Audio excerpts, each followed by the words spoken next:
আসসালামু আলাইকুম। সবাই কেমন আছেন? আশা করছি আল্লাহর অশেষ রহমতে ভালো আছেন। আমরাও আলহামদুলিল্লাহ ভালো আছি। সিম্পল লাইফ উইথ বুলবুলি চ্যানেলে আপনাদের সবাইকে স্বাগতম।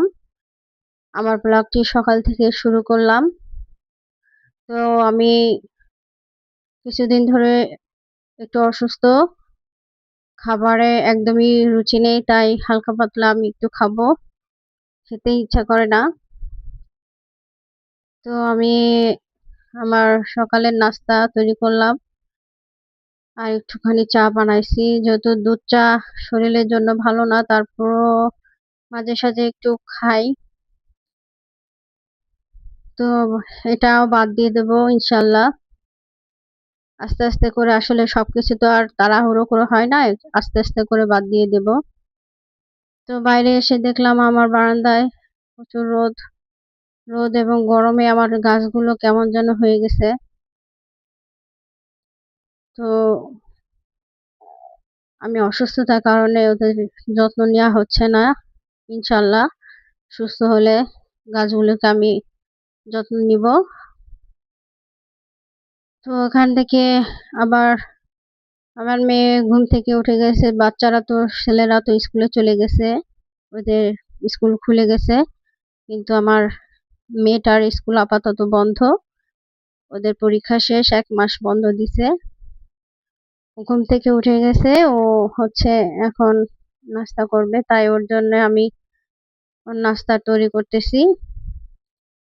মেয়েটা কিছুই খেতে চায় না, তারপরও যা যখন যা বলে তখন তাই করে দিই, কারণ যদি একটু খায় এই আশায়। ওকে খাওয়াতে গেলে তো আমার পুরা আধা ঘন্টার বেশি লেগে যায়।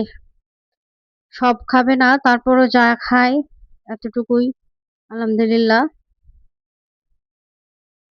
তো মেয়েকে খাবারের নাস্তা দিয়ে আমি খাওয়ায়ে ওকে আমি আমি আবার রান্না করতে হবে, এজন্য আমি রান্নাঘরে চলে আসলাম।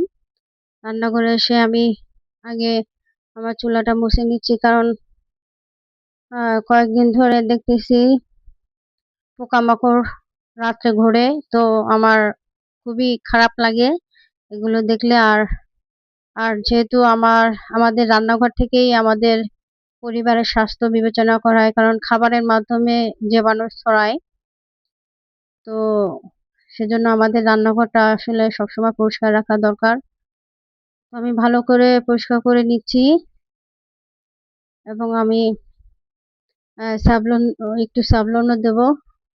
আমার এই চুলাটা অনেক বছর ধরে, প্রায় 10 বছর হয়ে গেছে আমি আমার চুলাটা কিনেছি। তো এখনো মাশাআল্লাহ ভালো সার্ভিস দিয়ে যাচ্ছে।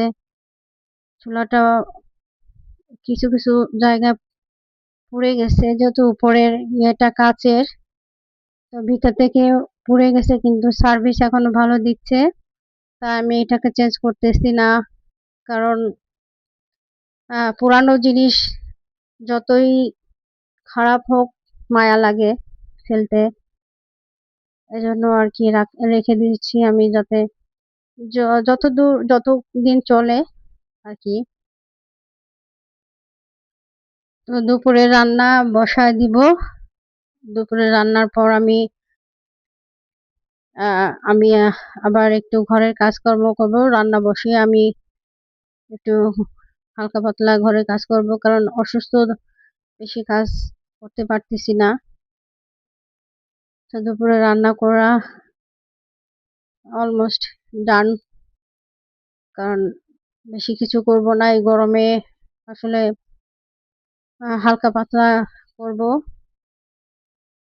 তো আমার আমার এই চ্যানেলের কিছু অংশ যদি আপনাদের একটুকু ভালো লাগে, তাহলে আমার চ্যানেলটাকে সাবস্ক্রাইব করবেন এবং লাইক কমেন্ট শেয়ার করবেন।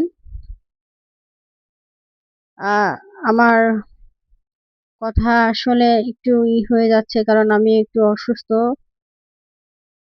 তো রান্না বসায় দিয়ে আমি আবার ঘরে আসলাম। কেমন হতো যদি এরকম এক তুড়িতেই সবকিছু সুন্দর গোছানো হয়ে যেত, তাহলে তো আর মানুষের জাদুর মতন কাজ হয়ে যেত, কোনো কষ্টই হতো না, কিন্তু তা তো সম্ভব না। এই টুকটাক কাজ করতে করতে আমাদের প্রায় 1-2 ঘন্টা লাগে। তো আমরা ভিডিওতে তো কয়েক মিনিটের কাজ দেখায়। তো আমি ড্রয়িং রুমে একটু গুছাই নিছি, বাচ্চারা স্কুলে ওদেরও আসার সময় হয়ে গেছে। আসলে মেয়েরা কখনো বসে থাকতে পারে না, মেয়েরা সুস্থ থাকুক আর অসুস্থ থাকুক সবসময় কোনো না কোনো কাজ খুঁজে বের করবেই। তো এটা আমার মেয়ের আহ জামা কাপড় গোছাবো এখন, কারণ ও ও একটা বের করতে যায় 10টা এলোমেলো করে। তো ওর কাপড় গোছানো হয়ে গেলে আমি আবার অন্য কাজে যাব। কখনো বসে থাকা মানে এটা আমি চিন্তা করতে পারি না, সব সময় আমি টুকটাক কাজ করতেই থাকি। এজন্য আমার শরীরটা দিন দিন খারাপ হয়ে গেছে, কারণ আমি শরীরে যত্ন কখনোই নিই না। আসলে আমার শরীর এবং মন দুটোরই যত্ন নেওয়া উচিত মেয়েদের, যেহেতু মেয়েদের অনেক সমস্যা, ক্যালসিয়াম আয়রনের ঘাটতি থাকে। আবারও বরাবরের মতনই সবাইকে আমার চ্যানেলটাকে ঘুরে আসতে অনুরোধ করব। তো এই পর্যন্তই। আমার চ্যানেলে কিছু অংশ যদি আপনাদের ভালো লাগে, আমার চ্যানেলটাকে সাবস্ক্রাইব করবেন, ভুল ত্রুটি ক্ষমা সুন্দর দৃষ্টিতে দেখবেন। আর কথা বাড়বো না, তো এবারের মতো চলে যাচ্ছি। আসসালামু আলাইকুম।